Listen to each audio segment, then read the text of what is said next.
Have you ever been in a conversation and halfway through you realize you're already alone? Not because the room is empty, not because no one's listening, but because the words you're saying aren't landing. The other person hears the surface, but not the depth. You can almost feel it, like speaking through a wall of glass. You're visible, but not quite reachable. This is what many highly intelligent people quietly live with. A kind of psychological isolation that doesn't come from being physically alone, but from being cognitively separate. You think in layers. You see patterns others don't notice.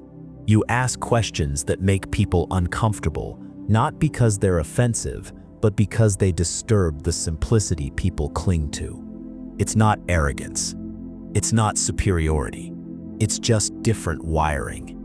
Most people, without realizing it, rely on shared assumptions, unspoken agreements about how the world works. Intelligent minds tend to question those assumptions, not out of rebellion, but out of curiosity, out of habit, out of truth-seeking. But when you start pulling on those threads in conversation, something strange happens. The energy shifts. People look away. They change the subject. They nod, but don't follow.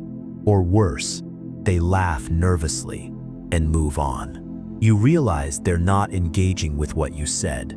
They're reacting to the discomfort of it. That's when the loneliness hits. Because you're not just dealing with misunderstanding, you're dealing with something harder to name. The sense that your inner world is untranslatable. And here's the quiet tragedy.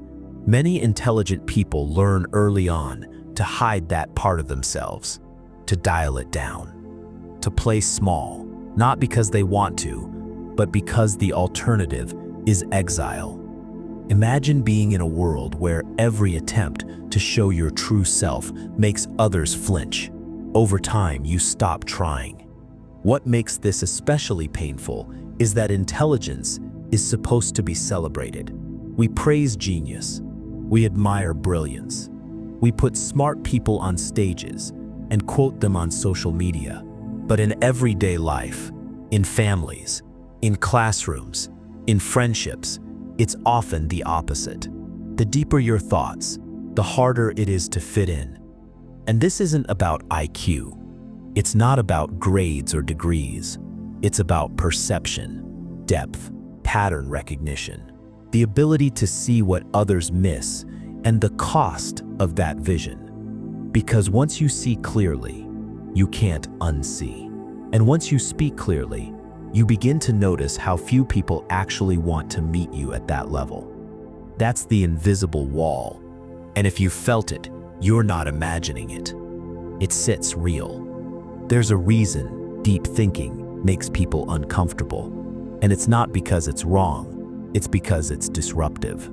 Most of us, without realizing it, build our lives on fragile narratives, stories that help us function, beliefs that help us belong, assumptions that keep things simple. Everything happens for a reason. Hard work always pays off. People are basically good. These aren't bad ideas, but they're safe ideas. They create order. They help people feel in control. Now introduce someone who thinks deeply, not to destroy, but to understand. Someone who sees the cracks in those stories. Someone who questions the comforting myths we rely on. What happens? They become a threat. Not in the way a criminal or a bully is a threat, but in the way a mirror is threatening to someone who doesn't want to see themselves too clearly. Because when someone speaks from real depth, they don't just share information. They challenge perception. They unsettle the air. They bring attention to things others are trying to avoid, not intentionally. It just happens. It's like walking into a room where everyone is pretending the floor is stable, and you mention the crack running through the middle of it. No one wants to talk about it. In fact, they'd rather believe you're the problem for pointing it out. This is one of the most misunderstood parts of intelligence. The deeper you go, the more alone you become. Not because people reject you, but because they reject the mirror you hold up. And it's not always conscious. Most of the time, it's subtle. People don't invite you to conversations. They change the topic when things get too abstract. They call you intense, too serious, or overthinking. These are defense mechanisms, not criticisms of your intellect, but shields against depth. Because depth requires effort. It demands honesty. It forces a kind of inner reckoning that not everyone is ready for. Most social groups are held together by surface-level agreement. When someone starts peeling back those layers, even gently, it threatens the group's stability. And groups, by nature, prioritize survival over truth. This isn't about malice. It's about protection. The human brain evolved for cohesion, not for philosophy. We're wired to belong, not to probe the metaphysical structure of reality. So what happens to the thinker who does probe? They become an outsider, not by choice, but by consequence. Because the deeper your vision, the more it shakes the illusion. And illusions, even comforting ones, are guarded fiercely. To understand why intelligent people often end up on the edges of social life, you have to go back. Not decades, not centuries, but thousands of years. Long before cities, books, or language as we know it, survival meant one thing: belonging to the group. The tribe wasn't a metaphor. It was life or death. You hunted together, slept together, defended each other. If the group accepted you, you survived. If they didn't, you were vulnerable, easy prey. And what threatened that group's survival most? Difference. Anything that stood out, behavior, beliefs, sensitivities, could destabilize the fragile balance. So evolution did something very pragmatic. It hardwired our brains to favor similarity, to trust those who think like us, to distrust those who don't. Now fast forward to the modern world. The threats are gone. The tribes have changed, but the wiring remains. We are still, at a deep unconscious level, skeptical of outliers. That includes intellectual outliers. Highly intelligent people often see more, think more, and feel more than the average person. They ask questions others don't. They zoom out when most are zooming in. They detect patterns in behavior, in systems, in social dynamics, sometimes long before others even know what they're looking at. This is a gift, but it also puts them at odds with the group mind. Because what do most people want? Comfort, familiarity, predictability. What do deep thinkers often bring? Discomfort, novelty, disruption. They aren't trying to. It just happens. Their questions disturb the shallow consensus. Their insights challenge unspoken beliefs. Their perspective reminds others of what they've chosen not to see.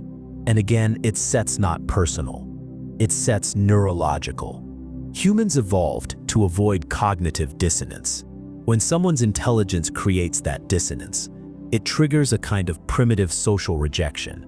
The group perceives this person is not safe for our worldview. And whether through subtle distance or overt exclusion, they're pushed to the margins. This is why intelligent people often feel like they don't belong, not just in school or at work, but anywhere. It's not because they're broken, it's because evolution didn't design human beings for cognitive diversity. We were built for sameness. And so intelligence becomes a paradox. What should be a strength becomes a source of tension. What should bring admiration brings avoidance. The mind that sees furthest is also the one left furthest behind. This isn't set just lonely. It sets disorienting. Because when society tells you that intelligence is valuable, but treats you like you set difficult, it creates a quiet kind of grief. The grief of being tuned to a different frequency in a world that rewards harmony over insight. This isn't new. The loneliness of intelligence didn't start with you or with the modern world. It's woven through history like a recurring pattern. different cultures, different times, but the same story over and over. Brilliant minds pushed to the edges because their thinking arrived before the world was ready to hear it. Take Socrates, one of the greatest philosophers to ever live. He questioned everything: social norms, politics, ethics. He taught people to think for themselves. For that, he was sentenced to death, not because he committed a crime in the usual sense, but because his questions were too disruptive. He exposed contradictions in the very foundations of Athenian society. And when people felt the ground shaking, they chose to silence the questioner rather than confront the questions. Or Galileo, a mind centuries ahead of its time. He saw that the earth wasn't the center of the universe and backed it up with evidence. What did the church do? Condemned him, forced him to recant, locked him away, because his ideas threatened the worldview that held their power in place. Even truth, when it's early, gets treated like heresy. Then there's Nikola Tesla, a genius inventor whose ideas shaped the modern world. AC electricity, wireless communication, even early concepts of radar and robotics. But Tesla didn't care about profit. He cared about vision. He died alone and nearly forgotten, while others with less brilliance but more social alignment thrived. These aren't just tragic stories, they're mirrors. They show us that intelligence isn't just about ideas, it's about timing, about fit. And when someone sees too much too soon, the system reacts defensively, not because the ideas are bad, but because the system isn't ready to be updated. And this isn't limited to science or philosophy. Think of artists, writers, poets, Kafka, Van Gogh, Emily Dickinson, all profoundly intelligent, all largely unrecognized in their lifetimes. Too strange, too quiet, too intense. Only later did the world realize what it had ignored. That's the pattern: insight followed by exile. Then sometimes after death, admiration. But what does that mean for those living now? It means if you feel unseen, you're not alone. If your ideas are met with silence or confusion, that doesn't mean they lack value. It might mean they're early. It might mean you're early. The history of intelligence is in part a history of misfit. Not because intelligence is unwelcome, but because the status quo has always resisted anything that threatens its stability. And the more disruptive the clarity, the more intense the pushback. Here's a subtle form of loneliness that most people never notice unless they've lived it. It's not being ignored. It's not being rejected. It's something quieter. The constant effort to translate yourself. For many intelligent people, expressing what they think or feel is not just about finding the right words. It's about compressing something dense into something digestible. It's like trying to describe a painting using only 2 colors. You can say something, but never the whole thing.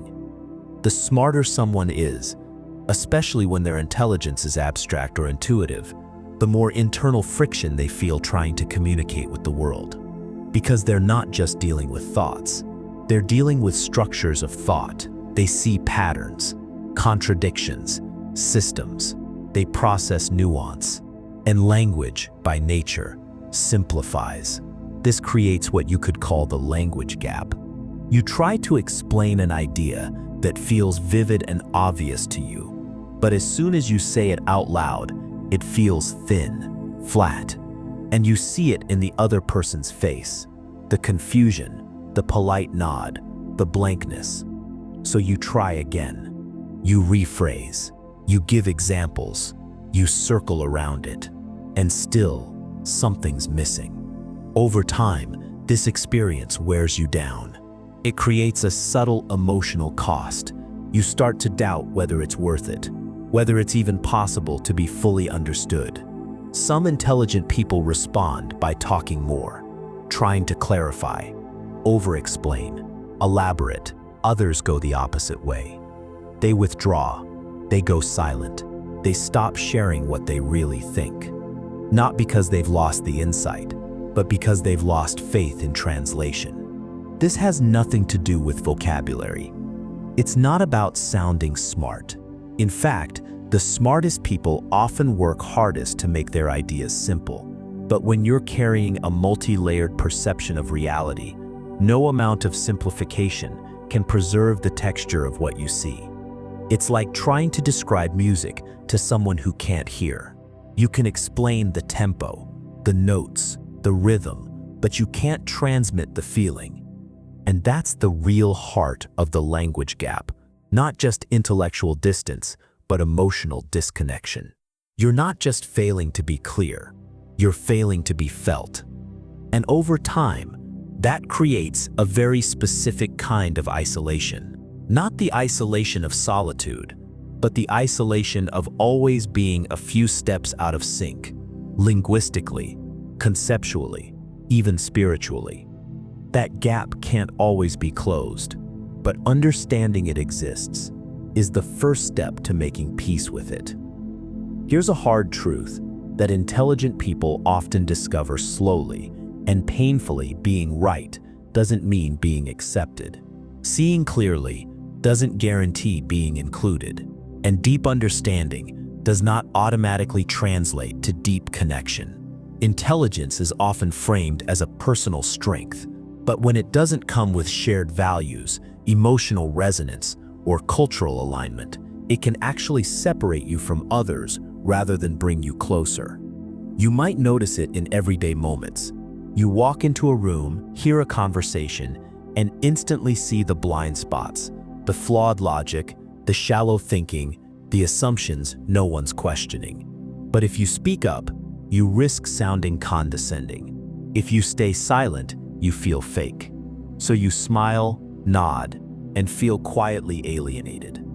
Or maybe you're in a relationship, and your way of processing the world deeply, constantly, creates tension. You're not trying to be difficult, you're trying to share. But your partner just wants to relax, to not overthink.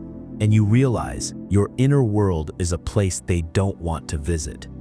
This is what happens when intelligence exists without belonging. Because belonging isn't just about shared interests, it's about feeling seen, feeling mirrored, feeling like the way your mind works doesn't have to be defended or downplayed.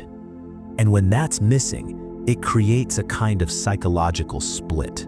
You end up showing only the acceptable parts of yourself, the polite, the agreeable, the simple. Meanwhile, your real self, the curious, analytical, questioning self, stays underground. Over time, that split takes a toll. You begin to question whether you're too much, whether you're the problem. You wonder if maybe life would be easier if you just toned it down, if you just didn't care so much, didn't think so much, didn't see so much. But what you're really missing isn't humility, it's resonance. People often think intelligence is about answers, but for intelligent people, it's often about questions, deeper ones, scarier ones, ones that don't resolve easily. And when those questions have no space in your relationships, you start to feel emotionally homeless. That's what makes this kind of loneliness so specific. It's not just that people don't understand your ideas, it's that they don't even want to. So you edit yourself. You shrink. You learn to make small talk when you're craving existential talk. You master the art of being socially functional while privately disconnected. And the world rewards you for it. You're seen as polite, easygoing, maybe even wise. But inside, you're starving for a conversation that doesn't feel like a performance. That hunger, that ache, isn't set a flaw. It sets a sign that your mind and your soul are both reaching for something more than just correctness. They set reaching for recognition. By now, we've explored the weight of intelligence, not as a gift wrapped in applause, but as something more complicated, more human, and more isolating. But let's pause and ask something deeper. What if the loneliness that comes with intelligence is instead a sign that something said is wrong with you, but a sign that you stopped seeing something real. What if loneliness, in this context, isn't a weakness or a curse, but a mirror? Because to think clearly in a confused world, to ask questions in a culture that prefers answers, to feel deeply in a society built on numbing, these are not symptoms of dysfunction. They are signs of awareness. Of course, it's isolating to see what others ignore. Of course, it's lonely to live with depth in a world that rewards surface. Of course, it's painful to search for connection when most conversations stay in the shallows. But that pain doesn't mean you're broken. It means you're awake. The philosopher Arthur Schopenhauer once wrote, "A man can be himself only so long as he is alone." And while that may sound bleak, there's truth in it. Sometimes, clarity requires solitude, not forever, not as a prison, but as a place to return to yourself, to sharpen your vision, to ground your voice. And yet, this doesn't mean isolation is inevitable, because even if most people don't understand your mind, some will. You're not the only one searching.